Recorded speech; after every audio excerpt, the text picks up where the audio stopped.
Hello everyone, जय मसी, shalom तपाईँहरूलाई। अनि गड ब्लेस यु भन्न चाहन्छु। अनि आज चाहिँ म केही चिज लिएर आएको छु। केही चिज लिएर आएको भन्दा पनि गफ गाफ भनौँ न एउटा। आज म गफ गाफ मात्रै गर्नेछु। गफ गाफ चाहिँ मेरो टपिक चाहिँ त्यही मेरो नयाँ गीतमा चाहिँ टपिक क्या, मैले कसरी गरेँ भनेर क्या म भन्न चाहन्छु, सेयर गर्न चाहन्छु। तपाईँहरूमा अलिकति इन्ट्रेस्टिङ छ, सो म तपाईँहरूलाई सेयर गर्न चाहन्छु। यो गीत चाहिँ मैले रिसेन्टली निकालेको नयाँ संसार भन्ने यो गीत चाहिँ मैले 9 आवर्समा कम्प्लिट गरेँ हो क्या। 9 आवर्सभित्रमा मैले लेखेँ, गीत पनि लेखेँ मैले। 9 आवर्सभित्रमा मैले रेकर्डिङ पनि गरेँ। 9 आवर्सभित्र मैले I added every instrument, every भन्दाखेरि lots of instrument I added. तपाईँहरूले केयरफुली सुन्नु सक्नुहुन्छ त्यहाँनिर होइन। आई एडेड इन्स्ट्रुमेन्ट एन्ड 9 आवर्सभित्रमा अनि मैले धेरै कुराहरू गरेँ है। अनि मलाई आई कान्ट बिलिभ माइसेल्फ क्या, मैले 9 आवर्सभित्रमा गरेँ भनेर। हुन पनि म सक्दिनँ थिएँ क्या, सक्दिनँ क्या 9 आवर्समा। मैले एउटा च्यालेन्जिङ कुरा पनि हो 9 आवर्सभित्रमा गर्नु भनेको। एउटा आफूलाई पनि, म फेरि बिगिनर टाइपकै हो क्या अलिकति, त्यति साह्रो प्रो त होइन, त्यति साह्रो राम्रो गर्छु भन्ने टाइपको चाहिँ गर्नु खोजेको, तर त्यति साह्रो प्रो त होइन। तर पनि यो गीतलाई मैले टाइम दिँदाखेरि चाहिँ आफूलाई नै क्या एउटा ब्लेस्ड फिल भयो क्या है। आई फिल ब्लेस्ड क्या यो सङ गर्दाखेरि पनि। सो मलाई एकदमै खुसी लाग्यो अनि आई फिल ब्लेस्ड अल्सो।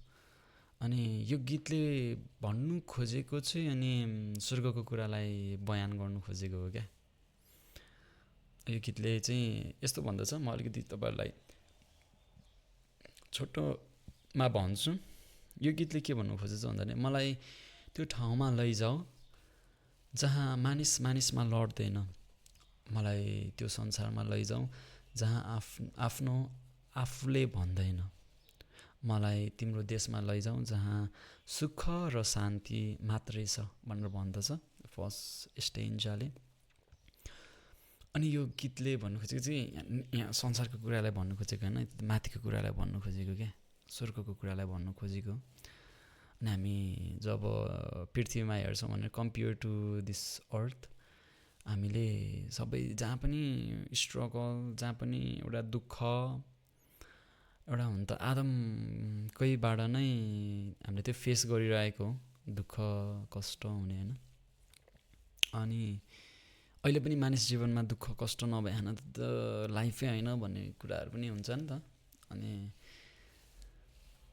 हामीलाई चाहिँ त्यो शान्ति चाहिँ कहाँ छ त? अब शान्ति चाहिँ माथि मात्रै क्या, स्वर्गमा मात्रै छ हाम्रो शान्ति चाहिँ भन्ने कुरालाई यो गीतले चाहिँ त्यसरी जनाउँछ। अनि हाम्रो क्रिस्चियन जीवन एउटा हुन त अब आशामै त हो नि होइन, हामी बाँचिरहेको भनेको पनि आशा हो।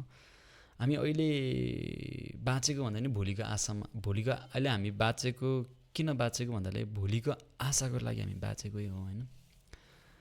अब हामी भोलि के गर्छु भन्ने कुरा हुन्छ नि त होइन हामी सबैमा, त्यसको लागि। अनि हामी क्रिस्चियन जीवनमा पनि त्यही हो क्या, माथिको कुरालाई मन, एउटा माथिको कुरालाई, त्यो एउटा माथिको कुरालाई भन्दाखेरि फेरि माथि त्यो तल्लाको कुरा चाहिँ होइन है। फेरि माथिको कुरा भन्दाखेरि चाहिँ यो स्वर्गको कुरालाई मैले वर्णन गर्नु खोजेको यो गीतमा चाहिँ। अनि यो त्यस्तो छ यो गीतमा चाहिँ। अनि त्यहाँबाट नि if you didn't hear yet then you can visit my YouTube channel and you can hear it है, म यो भन्न चाहन्छु। अनि आशा छ तपाईँहरूलाई नि आशिष फिल हुन्छ भनेर यो गीतले। सो अनि अर्को मैले भन्न चाहन्छु, यो गीत मैले कसरी गरेँ होइन, यो गीतलाई मैले कसरी रेकर्ड गरेँ, कसरी भिडियो गरेँ भनेर भन्न चाहन्छु। अलिक इन्ट्रेस्टिङ छ क्या यो है। मेरो साथी असीम, अनि मैले बोलाएँ उसलाई, साथी यसमा भिडियो गर्नुपर्छ होला हौ, आउनु भने मैले। अनि हुन्छ साथी म आउँछु नि त भनेर भन्यो उसले। अनि त्यस्तो भन्यो उसले। अनि त्यहाँबाट नि मैले बोलाएँ, हि केम फर 2 days। अनि फर्स्ट दिन त हामीले यत्तिकै बितायौँ के गर्ने त अब भनेर हामीले त्यत्तिकै बितायौँ क्या फर्स्ट दिन। के आइडिया भएन, म त होपलेस गइसकेको थिएँ। अब त नगरौँ होला, अब बरु एउटा फोटो खिचौँ, लिरिक्स राखिदिउँ अनि हामी अनि त्यसरी नै अनि यो गीतलाई अपलोड गरौँ भन्ने त्यो टाइपको सोचेँ। अनि मैले चाहिँ अनि उसलाई मैले भने पनि यस्तो गरौँ यार साथी भने मैले।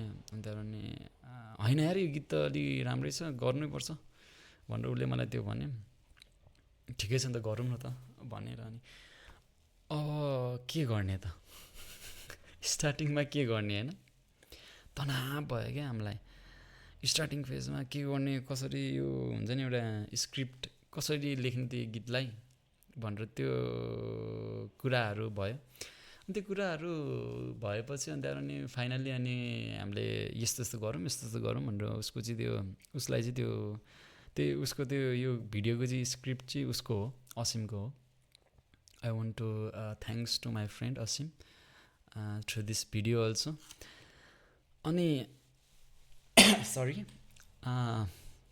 अनि यो भिडियो चाहिँ अनि त्यति गतिलो क्वालिटीको चाहिँ छैन, किनभने मोबाइलबाट गरेको भिडियो हो क्या। फेरि अब रिङ लाइट यहाँ लाग्छु होइन, यहाँ राखेर उता पुरा होइन, त्यो अलिकति यो मोबाइलबाट फेरि एन्ड्रोइडबाट के अलिकति राम्रो त्यो आउँदैन क्या। फेरि आइफोन भएको भए चाहिँ अलिकति ब्यालेन्स हुन्छ नि त सबै कुरामा, अब लाइटहरूको ब्यालेन्स गरिदिन्छ तिनीहरूले आइफोनले। अनि क्यामेरा पनि राम्रै हुन्छ। तर यो चाहिँ एन्ड्रोइडबाट गरेको होइन, एन्ड्रोइड पनि हुन्छ नि एउटा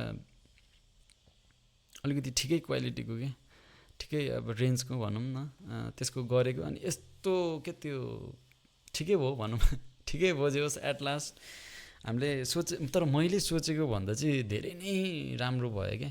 मैले चाहिँ के सोचेको थिएँ भन्दाखेरि अब हुँदैन होला, जस्तो हुन्छ त्यस्तै हालिदिनु पर्ला अब त्यो भनेर सोचेको थिएँ।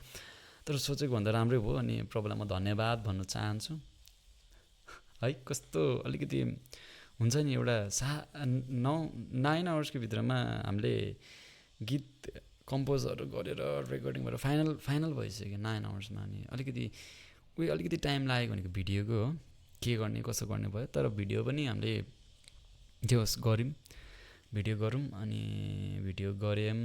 अनि गरेपछि हामी अनि गोदावरी गयौँ होइन। मेरो फेरि यहाँबाट गोदावरी फेरि नजिकै छ क्या। फेरि म गोदावरीमै बस्छु क्या।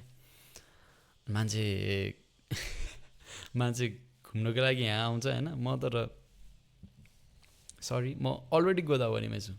सो अनि अलिकति त्यो चाहिँ मेरो लागि अलिक फाइदा त्यस्तो भयो है।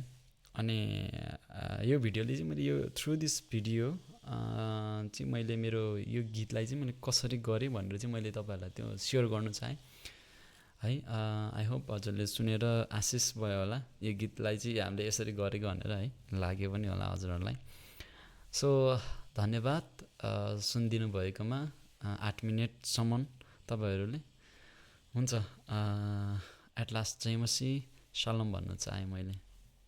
Have a good day, God bless you.